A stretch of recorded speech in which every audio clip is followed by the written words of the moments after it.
안녕하세요. 오늘은 1930년대 민족운동 여러분들과 함께 학습해 보도록 하겠습니다. 자, 지난 시간 이제 뭐 배웠는지 간단히 이제 복습을 하고 이번에는 본격적으로 배워보도록 할게요. 자, 1919년 김원봉 등이 조직해서 조선 총독부 고위 관리나 친일파를 처단하는 등의 활동을 전개했던 단체 이름은 정의론이를 맹렬히했던 의열단. 그래서 주로 고위 관리자 암살이나 아니면 친일파 처단 아니면은 뭐 총독부 건물이나 동양택시 주식회사와 같은 그런 이제 일본의 주요 건물들을 이제 폭파하는 역할을 했던 뭐 일본 입장에서 보면 이제 테러 단체였던 근데 우리나라 입장에서 보면 정의론이를 맹렬히 했던 의열단. 그다음 1920년 10월 백두산 근처 청산리에서 독립군 연합부대가 수차례 전투에서 일본군을 크게 격파하는 일은 바로 청산리 대첩이죠. 그래서 우리 독립전쟁사에서 가장 크게 이제 승리했던 전투라고 기억해 두시면 되겠습니다. 자, 그럼 이번 시간 이제 1930년대 민족운동 배울 건데요. 자, 30년대 민족운동은 크게 이제 2시간으로 나눠서 배워보도록 하겠습니다. 자, 이번 시간에 이제 민족 말살 정책에 대해서 좀 자세히 알아보고요. 그 민족운동을 우리가 어떻게 전개했는지 다음 시간에 이어서 보도록 하겠습니다. 그래서 이제 분화로도 운동이라든가 건국동맹의 활동, 그리고 국외에서 이제 건국을 준비했던 우리들의 활동을 이어가지고 이제 2시간 동안 나눠서 이제 배워보도록 하겠습니다. 자, 먼저 첫 번째 시간입니다. 여러분들 이제 준비해 주셔야 될 건 바로 이겁니다. 지난번에 10년대부터 이제 30년대 흐름 이제 알려드린다 그랬는데 간단히 얘기하면 여기 이제 무단 통치 시기는 무단 깡패 정치 시기라고 얘기를 했고 20년대는 이제 문화 통치 시기, 사기꾼 시기라고 얘기를 했습니다. 자, 이제 민족 말살 통치 시기는 뭐 이제 미친 개 시기였다. 해서 뭐 진짜 닥치는 대로 이제 물고 뜯는 되게 미친 개가 이제 됐던 게 이제 바로 일본이다라고 얘기를 했습니다. 그러면은 자, 1910년대, 20년대, 30년대 얘기하면서 지난번까지 20년대까지 설명을 드렸습니다. 그럼 이번 시간은 30년대로 어떻게 해서 이제 넘어가게 됐는지, 왜 그 흐름이 이렇게 이제 문화 통치에서 민족 말살 통치 시기로 이제 바뀌었는지 그 흐름을 좀 설명드리도록 할게요. 자, 먼저 1929년 세계 대공황입니다. 이 세계 대공황 뭐 여러분들 아시는 것처럼 미국에서 시작됐어요. 그래서 미국에서 이제 세계 대공황이 시작되면서 스태그플레이션이 나타나고 그래서 물건은 많이 찍어냈는데 살 사람은 없고 그래서 이제 가격이 지금 천정부지로 이제 솟으면서 정말 유효 수요는 이제 떨어지는 정말 이제 모두가 이제 못 사는 그런 상황이 이제 돼버린 거예요. 그래서 이 세계 경제 공황이 등장을 하니까 영국이나 미국 같은 그런 선진 자본주의 국가들은 보호무역주의 일종의 블록 경제권이라고 해가지고요. 그 블록 경제권을 형성해서 공황이 대처해 나갑니다. 그래서 그 선진 국가들의 공황은 당연히 후진 자본주의 국가였던 일본한테도 심대한 타격을 줬던 거고요. 그래서 일본은 이를 돌파하는 방안으로 아시아 대륙, 그러니까 우리나라 그리고 중국 이런 아시아 대륙을 침략해서 하나의 경제권으로 묶어서 이 일을 독점적으로 지배하려고 했던 겁니다. 그래서 일으킨 게 만주사변이에요. 그래서 일으킨 게 만주사변인데, 그러니까 그 이 만주사변을 일으켜가지고 중국도 꿀꺽하려고 했던 겁니다.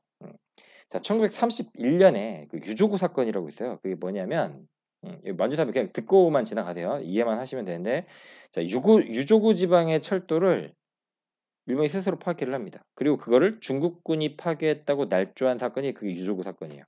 그래서 이거를 계기로 해가지고 이거를 구실로 해서 일본 관동군의 이제 만주에 대한 침략 전쟁을 시작하게 된 겁니다. 그래서 한 32년쯤 되니까 이제 거의 만주 전역을 점령을 했고요. 그래서 그 일본의 괴뢰국인 만주국까지 이제 만들어 버립니다. 그래서 만주국이라고 해서 마치 나라를 세운 것 같지만 그건 사실 일본의 괴뢰국, 일본의 꼭두각시 나라를 만든 거예요. 그래서 만주를 일본의 침략 전쟁의 병참 기지로 이제 만들려고 했던 겁니다. 이제 뭐 병참이라고 하는 건 뭐 이제 여러분들 나중에 남학생들은 군대 가시면 아시겠지만 그 작전 부대에 대해 가지고 어떤 군사 작전에 필요한 인원, 뭐 군수 물자 뭐 이런 걸 이제 충원하거나 이제 보급하는 거를 병참 기주의라고 보통 표현을 하는데 그래서 이 만주사변을 일으켜서 결국 만주국을 만들게 되고 그걸 일본의 병참 기지로 만들고자 했던 겁니다. 그래서 당시에 이제 국제연맹, 지금은 이제 국제연합이 이제 유행이 있는데 당시엔 LN이라고 해서 리그 오브 네이션이라고 해서 국제연맹의 제재에 대해 가지고 일본이 이제는 그래? 우리를 제재해?라고 하면서 탈퇴해 버립니다. 국제연맹을 탈퇴하고 이제 그 본격적인 이제 파시즘 체제, 전체주의 체제로 전환하면서 이어서 중일 전쟁과 태평양 전쟁을 일으키게 되었던 겁니다. 그래서 그 기만적인 문화 통치였었던 요 시기에서 탈피해서 이제 노골적인 국가주의, 노골적인 이제 파시즘, 이제 독점주의 체제로 전환되게 됐는데 이게 바로 이러한 사건들이 일련에 있었기 때문에 이렇게 민족 말살 통치로 갔던 겁니다. 잇따라 이제 만주사변부터 시작해가지고 이것도 되게 어이없잖아요. 이제 중국 먹으려고 이제 6.25 사건을 이제 조작하기도 하고 그리고 중일전쟁 이제 중국을 친 거예요. 중국이랑 이제 맞짱을 뜬 겁니다. 그래서 이제 미쳐가지고 태평양 전쟁 이제 미국과 맞짱을 뜬 거예요. 그래서 이게 잇따른 대륙 침략의 야욕을 드러내니까 이게 바로 이제 일본주 제국주의의 이제 본질인 거죠. 그래서 일제는 이 전쟁의 과정 중에서 물자도 부족하고 인적 자원도 부족하니까 같이 싸워줄 사람도 부족하니까 이거를 광적으로 정말 미친 개처럼 물어뜯듯이 물적 자원 수탈에 광분한 게 바로 이 민족 말살 통치식이다라고 보시면 되겠습니다. 그래서 이 민족 말살 통치라고 하는 거는 말 그대로 민족을 말살 완전히 죽여버리는 거예요. 그래서 우리의 정신까지 죽이려고 했어요. 정신까지. 그래서 여기 나온 것처럼 궁성유배, 한국신민화, 창씨개명 이런 것들을 이제 다 했었던 건데 하나하나 좀 설명을 드리면 이제 궁성유배라고 하는 건 뭐냐면요. 그들의 입장에서 보는 이제 천황폐하가 있는 곳을 향해 가지고 항상 이제 허리를 숙여가서 이제 인사를 하는 거예요. 그래서 뭐 정해진 시간에 그렇게 이제 인사도 하고요. 그리고 이제 황국신민화 정책이라고 해가지고요. 황국신민화 서사라고 해가지고 천황폐하의 나라의 신민 이제 이게 신하할 때 그 신자거든요. 신하된 백성으로서 그에 대해서 계속 황국신민 서사라는 이제 그런 것들을 이제 암송을 시켰고 그래서 그 조선인들도 황국의 신민이다라고 하면서 정신적으로 이들을 이제 무장시키려고 했었던 겁니다. 그리고 이제 창씨개명은 다들 아시죠? 창씨개명. 그러니까 우리의 창씨가 이제 씨를 이제 만든 거예요. 그러니까 최초로 이제 창조가 된 거예요. 그러니까 뭐 예를 들면 저 이동호잖아요. 그러면 이동호에 대해 이자라고 할 때 그 이자라는 걸 이제 없애고 일본식 성으로 바꾼 거고요. 개명, 개자가 이제 고칠 개자잖아요. 이제 이름 명자고 그래서 이름을 또 일본식으로 이제 바꿨던 겁니다. 그래서 이제 창씨 개명도 이제 강제적으로 이제 하게끔 했는데 굉장히 많은 사람들이 창씨 개명을 했어요. 그래서 뭐 이거 창씨 개명하면은 저기 뭐야 그 친일파인가?라고 하는데 꼭 그러진 않습니다. 뭐 그렇게 따지면 윤동주 선생님도 창씨 개명을 했거든요. 그래서 뭐 되게 이제 본인이 이제 창씨 개명한 거에 대해서 굉장히 죄책감 느끼시면서 이제 시도 쓰시고 그랬었는데 그래서 이 창씨 개명을 어느 정도로 되게 치사하게 했냐면요.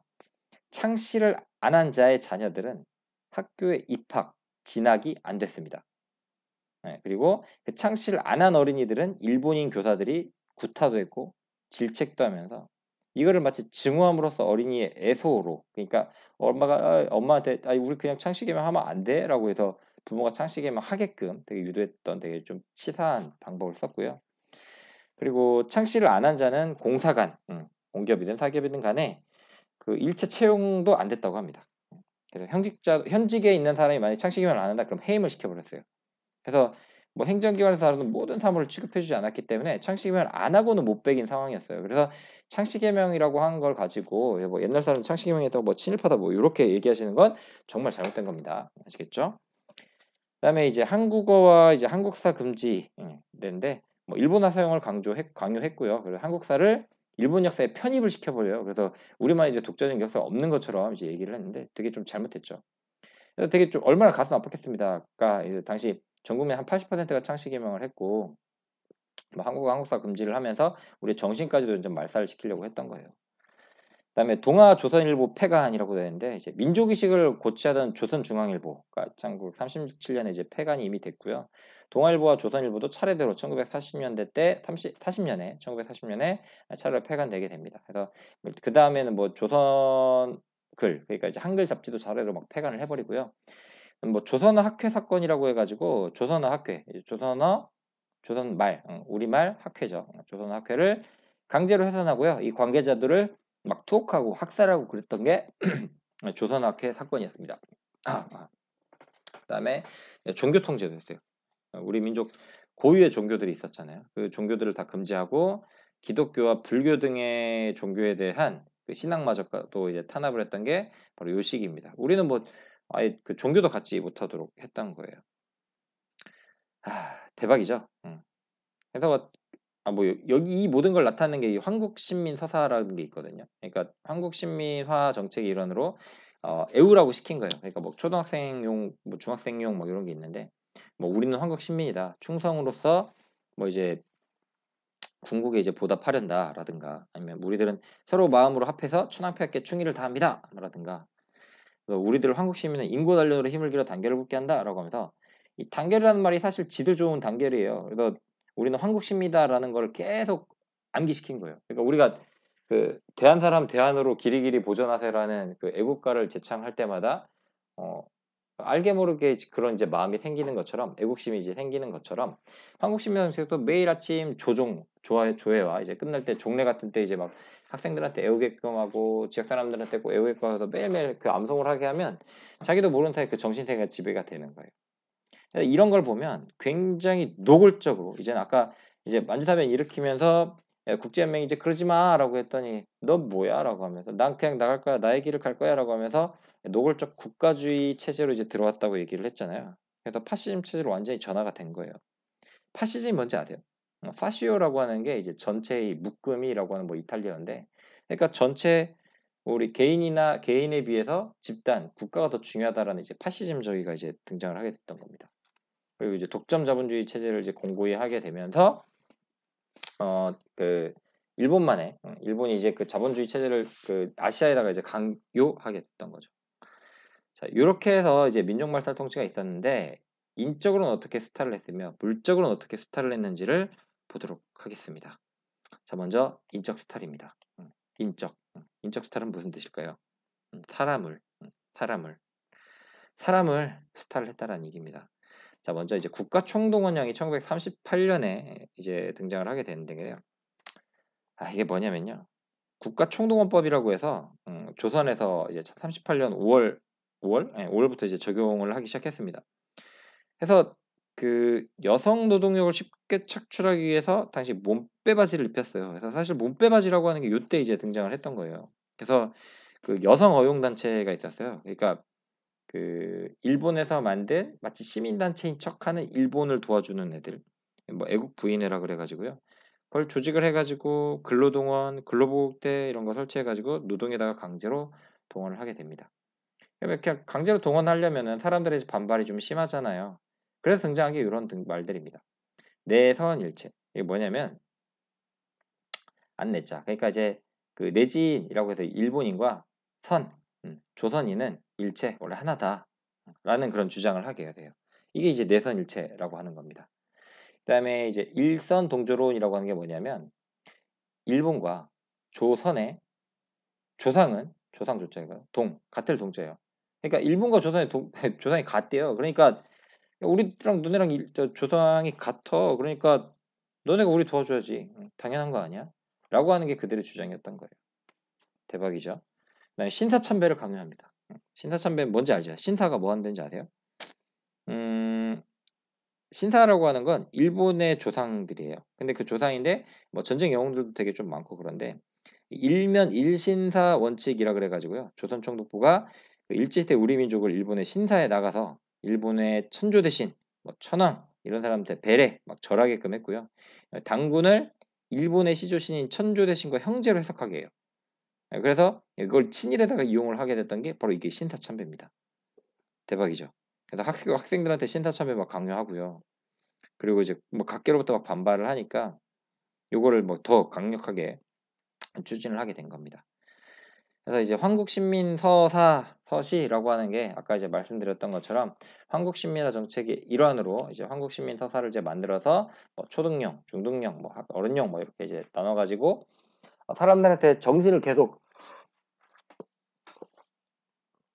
강조한 거예요. 너네랑 우리랑 같은 신민이야.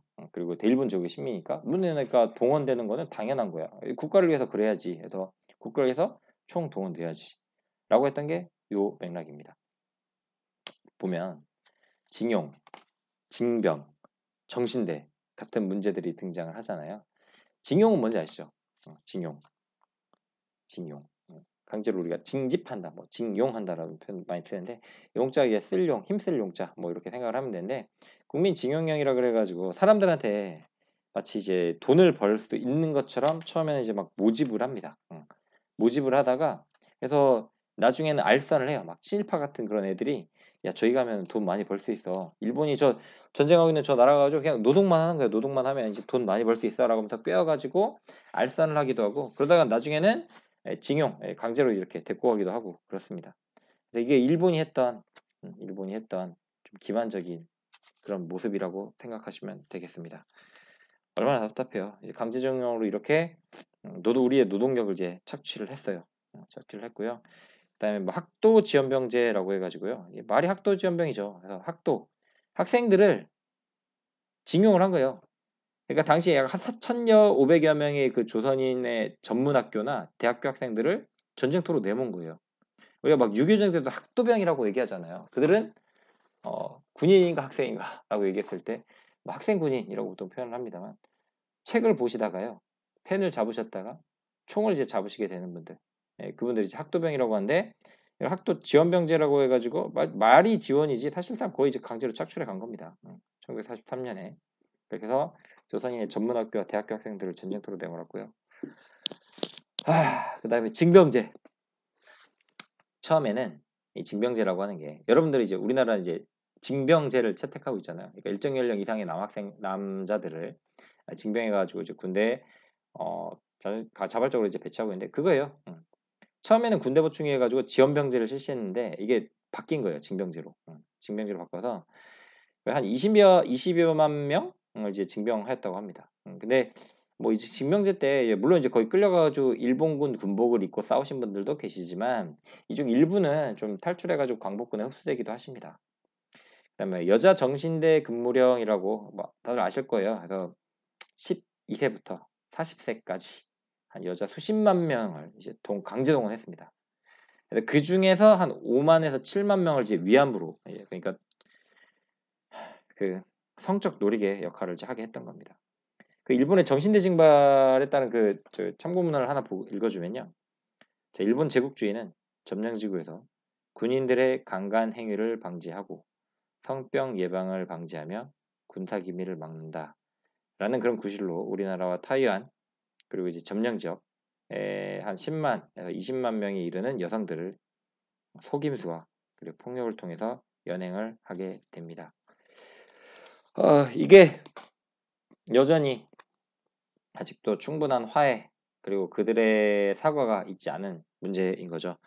당시 그 일본군 위안부의 증언, 뭐 지금 요새 최근에도 좀 이슈가 많이 됐습니다만 한 할머니의 증언이래요. 뭐 일본군 앞잡이 노릇을 하던 아저씨가 공부도 할 수 있고 돈도 벌 수 있는 곳으로 보내주겠다고 해서 따라 나섰는데 그때 나이 17살. 공장이라고 하는 건 사실 구경만 했고 곧바로 남양에 이제 위안소로 끌려갔었다. 인간이라기보다는 짐승과 같은 생활이었고 일본이 패배할 무렵에는 군인들에게 수혈하기 위해 여러 번 피를 뽑았다. 일본군은 내 피까지 빼갔다.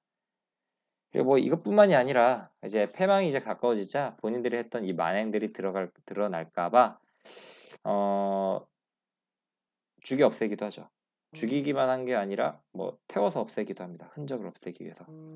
하여튼 우리나라만 그랬던 건 아니고요. 그 위안부라는 게 뭐 만주, 중국, 미얀마, 말레이시아, 인도네시아, 파푸아뉴기니 뭐 아니면 태평양에 있는 여러 섬들 그리고 일본, 한국 등에 있는 점령지 다 성노예로 혹사당했던 겁니다. 뭐 10대 소녀부터 시작해가지고 30이 넘는 상년에 이르기까지 굉장히 다양한 연령의 여성들을 위안소라고 불리는 곳에 이제 머물게 하면서 일본 군인들을 상대로 성적행위를 강요당하게 돼요. 그래서 근데 이제 군대와 같이 옮겨 다녔고요. 트럭에 실려가지고 군대를 찾아다니기도 했고요. 뭐 인간을 인간으로서 본 게 아니죠. 완전히 박탈됐고 일종의 뭐 군수품이나 소비품 취급을 받았던 겁니다. 아이고 그랬고요. 뭐 참고로 이제 전쟁이 끝난 후에도 귀국하지 않은 피해자들 중에는 현재 버려진 경우도 있었고요. 뭐 자결을 강요당하기도 했고요. 학살당한 경우도 있고 되게 많아요. 근데 하나 더 여기서 좀 더 나아가서 얘기하고 싶은 건 좀 만약에 운 좋게 거기서 생존했다 쳐요. 근데 고향으로 돌아온 일본군 위안부 피해자 할머니들 근데 오히려 사회적인 소외, 뭐 수치심, 가난, 병약해진 몸 이런 걸로 인해서 좀 평생을 신음하면서 살아가시게 됩니다. 그래서 이런 사실이 있었던 것도 한 할머니께서 이제 용기 있게 증언을 해주시지 않으셨다면 다들 좀 쉬쉬하면서 본인의 과거를 뭐 자꾸 잊고 싶은 과거라서 뭐 들춰내기는 싫어서 하신 경우도 있겠지만 사회적 지탄 혹은 뭐 사회적 손가락질 때문에 안 하신 분들도 많으셨거든요. 그래서 지금은 사실 온 국민이 이제 아는 사건이 되어가지고 오히려 이번을 계기로 해가지고 뭐 최근에 이제 일부 문제가 있었던 그 단체 아직 뭐 이제 조사 중이긴 합니다만은 그에 대한 얘기는 좀 차치하더라도 이제 온 국민이 이제 위안부 사건에 대해 가지고 알았기 때문에 끊임없이 관심을 갖고 일본의 사과를 이제 받아내는 일을 우리가 함께 해야 될 것으로 보입니다. 자, 그 정도고요. 그다음에 이제 물적으로는 어떻게 이제 삥 뜯어가냐면 이제 병참 기지화 정책이라고 해가지고요. 말 그대로 우리나라를 병참, 그러니까 물적, 인적, 물적 이제 조달 기지로 만들려는 정책을 하게 된 겁니다.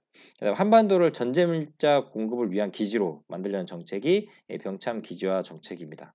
그래서 일본 대기업들의 경제 침략은 경제 공황으로 이제 굉장히 극심한 타격을 받고 있던 1930년대에 더욱 강화되죠.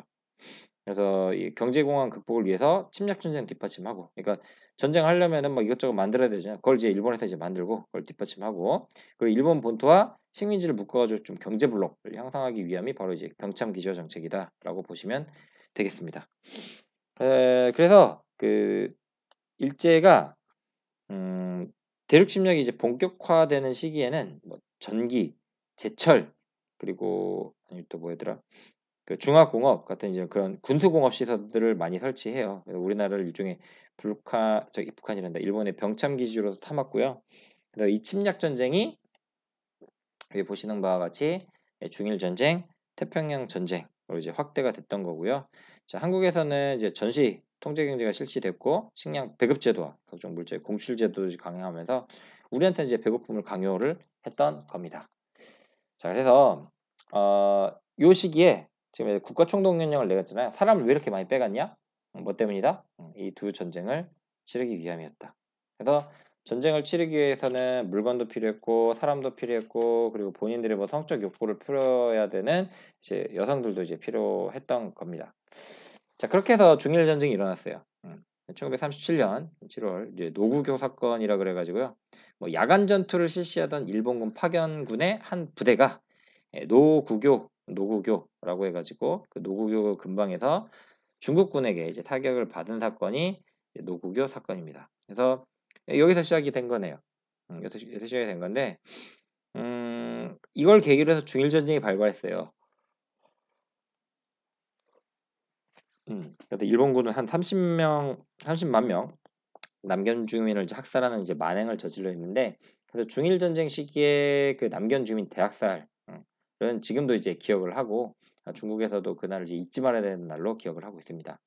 그다음에 이제 중일 전쟁에서 또 어느 정도 좀 이기죠. 완전히 이제 중국이 땅덩어리가 워낙 넓으니까 뭐 완전히 이겼다, 완전히 졌다라는 표현을 좀 하기가 어려운데 일부 지역을 이제 점령을 하게 됩니다. 그다음에 이제 태평양 전쟁입니다. 그래서 이제 미쳐가지고 이제는 본인들의 이제 경제 위기를 타개하기 위해 가지고 이렇게 전쟁을 일으키고 거기에서 일본이 필요한 물건들을 이제 국내에서 이제 생산을 하면서 국내 독점 자본기업들을 이제 살리려고 했던 거죠.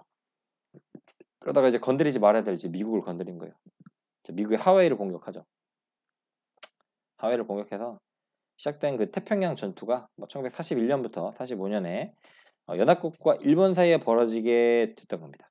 그래서 일본군이 이때 이제 태평양 전쟁 때 이제 유황도 전투를 기점으로 해가지고 일본군이 이제 패배하게 됐다라고 하는 것을 이제 배우게 되실 겁니다.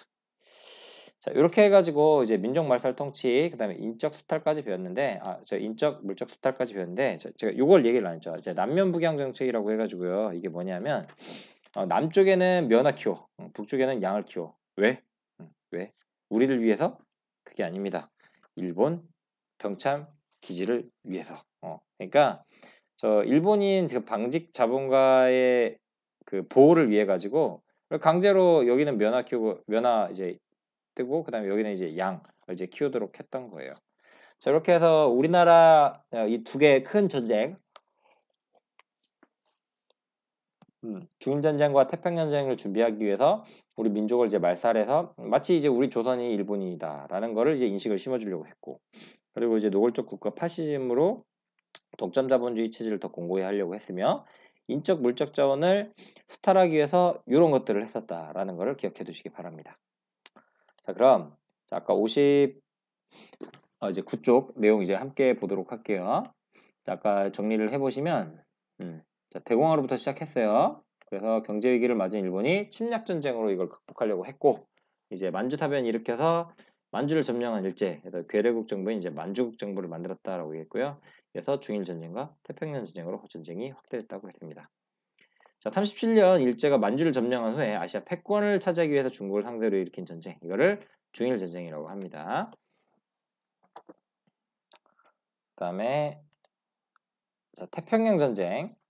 자, 여기 보세요. 필리핀에 상륙하는 미군 보이시죠? 그다음에 일본의 진주만 공격으로 가라앉은 애리조나호. 이게 이제 잠자는 사자의 쿼터를 건드린 거죠. 그래서 2차 세계대전 당시에 이제 일본이 일으킨 전쟁이 이제 태평양 전쟁이고 1937년에 중일 전쟁을 일으킨 일본은 전사의 확대로 전쟁 물자가 부족해지자 그 문제를 해결하기 위해 동남아를 침략했고 또 전쟁이 일제와 서구 여러 나라 간의 대결로 확산이 된 거죠. 자, 요 사건 때문에 그렇죠. 일본이 진주만 공격, 영화 진주만 꼭 한번 보시기 바랍니다. 그래서 애리조나호를 이제 박살을 내니까 그때부터 이제 미국이 본격적으로 싸우게 됐던 겁니다. 그래서 이 두 전쟁을 전개하려다 보니까 이제 사람도 부족하고 물자도 부족하니까 한반도를 군사 물자와 인력을 공급하는 병창 기지로 만들었다라고 보시면 되겠습니다. 근데 좀 심했던 게요. 얘네가 다 삥 뜯어가요. 그 다라는 게 여기 보잖아요. 금속, 기계, 화학 등 중화공업 육성했다. 근데 전쟁 막바지에 이르니까 자신들이 질 것 같아. 그리고 이제 물자가 너무 부족해. 사실 총을 한번 쏴버리면 그 총알은 이미 나가버린 거고 그런 거잖아요. 그래서 그 무기를 만들기 위해서 총이나 이런 그 무기를 만들기 위해서 각 집집마다 있는 녹그릇이라든가 수저라든가 가마솥 같은 그런 금속 제품까지도 뺏어갑니다. 막 수저도 가져갔다는 얘기가 있어요. 어마어마하죠. 그리고 이제 한국의 많은 젊은이들이 이렇게 지연병제, 징병제를 통해 가지고 일제에 이제 끌려갔었다라고 했는데, 이런 얘기들입니다. 이런 얘기들고 잠깐 메모시어 드릴 테니 잠깐 좀 쓰시기 바랍니다. 다 쓰셨죠? 잠깐 멈추시고 쓰세요. 그래서 지원병제, 진병제 등을 통해서 전쟁터로 내몬 게 요 1930년대 얘기. 그리고 여성 근로제, 근로정신대라는 이름으로 공통정에 끌려가서 흰군 노동대에 실려 달린 분도 계시고요. 어떤 분들은 일본 위안부가 되어서 온갖 순환들 정말 증언하시면서 그 온갖 순환들이 잘 나타났는데 그 순환을 이제 겪어야 했다고 합니다.